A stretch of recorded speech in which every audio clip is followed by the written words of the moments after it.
I thought I was done with these videos for the day, but I guess I got one more for you. This is not from me. This is from Sarge US Army on Twitter. And this is a theory I've seen going around. I guess I saw it early last night. And it reads, AH, a minor driving, got into a car accident that killed her best friend. Now, this is speculated or alleged. We can't actually know this because her juvenile arrest records, which is a picture that's up there right now, are sealed because she was a minor. But we'll get into exactly. There is a little more information on this than just pure speculation, but at the end of it, it's still going to be speculation. But you can make up your minds for yourselves. Right here, this is a docket from her arrest, and this is what people say is the really damning part: driving while license suspended. And they're saying that's what got her license taken away. Now the question here is, what did she originally do to get her license suspended? But we don't know that because that is sealed. However, this, because it's a misdemeanor, it's not. If you're a minor, I guess, you get arrested for something. Misdemeanors can still show up, but felonies are sealed. Or that's what this says anyway. I'm not exactly positive. I'll read this. Austin High School dropout, went on to get a diploma through a home study program. Said in an interview, I think back in 2007, became an atheist after losing her best friend in a car crash. And quote from AH, my very best friend died in a car accident when I was 16 years old.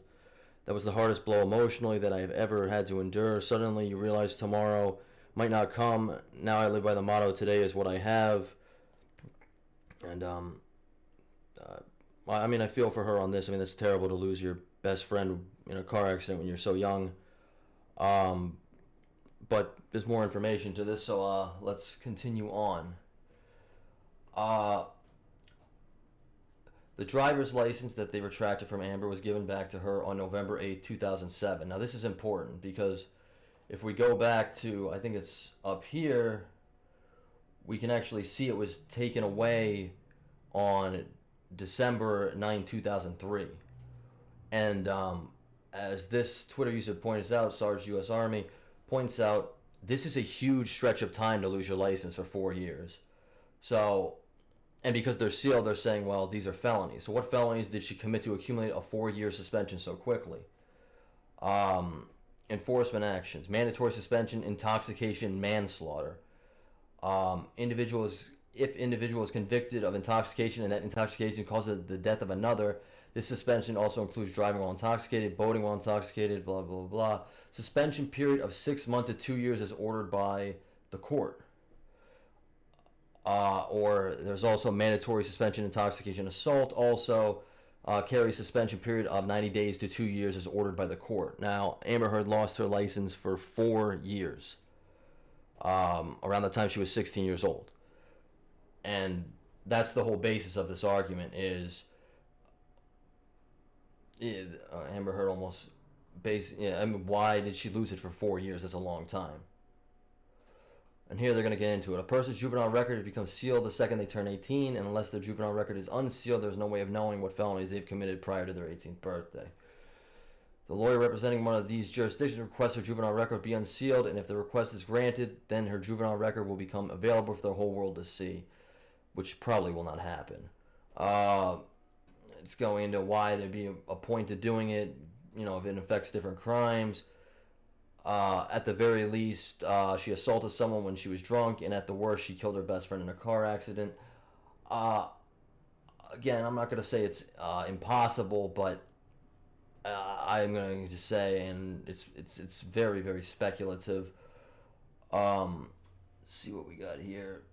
Okay, if anyone also has more information on this, who lived in Travis County around 2002, 2003, and can remember anything about this, because I've actually done a little research on this myself, tried to search through old news articles, but I can't find anything on it. And given that it was an accident, it probably would have been printed in the newspaper, but given the fact that if there were minors involved in it, they do not print the names of minors in papers. ordinarily so. I don't. So that's the tricky thing about this. Even if there was an article about this, there would be no name attached to the article.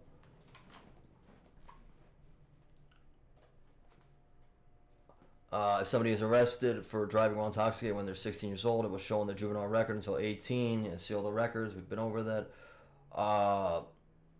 Yeah. The second you unseal a person's juvenile record, it can't be resealed. I don't think these records are going to be unsealed. Here we get into, the time of the accident was probably around, the time she was arrested was 2003, and that's when she got her license taken away because she was driving on a suspended license, which means the incident would have already happened before December 2003. Going off of her age, sometime between 2002 2003, before the month of December. They also bring up this, that, let's see, call plea, I'm not sure, first appearance.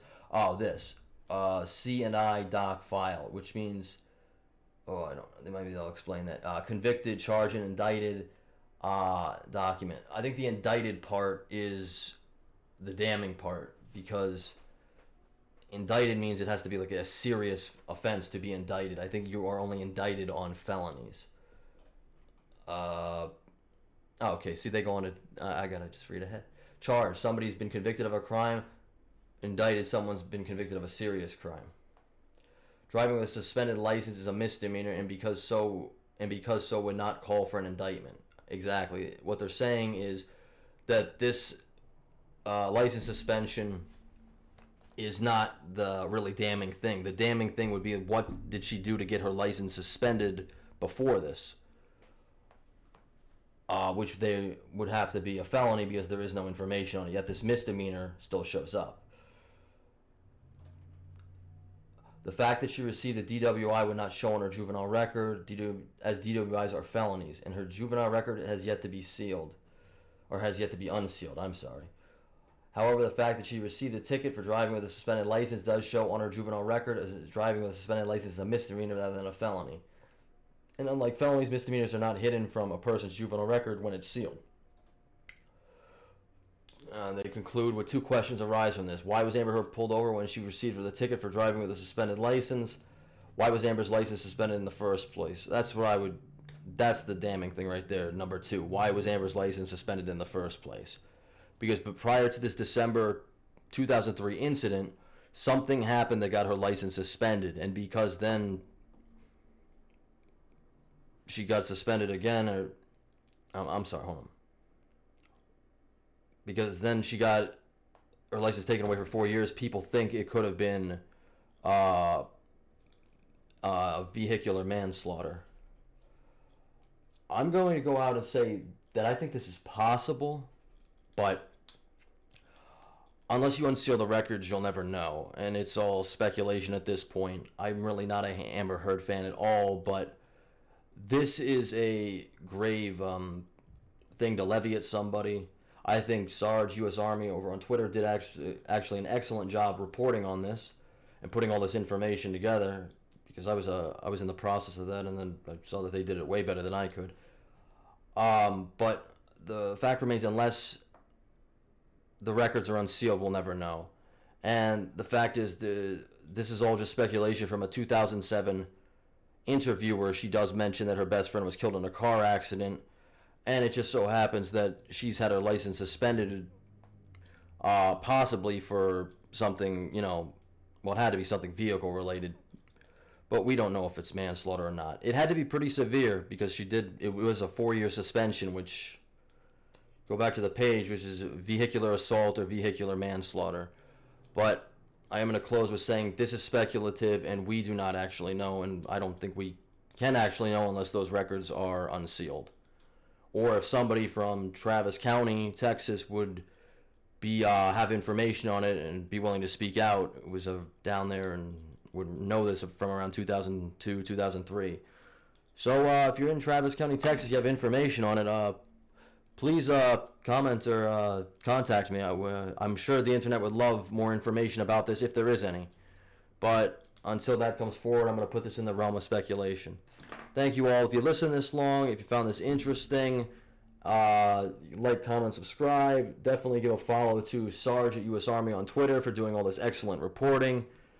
And once again, I'm going to say this is it's possible, but this I'm going to say is a bit of a stretch too without more information. Not that I'm a huge fan of AH, but that's just the way I see it. But all right, thank you all for listening, and I'll see you in the next one. Bye.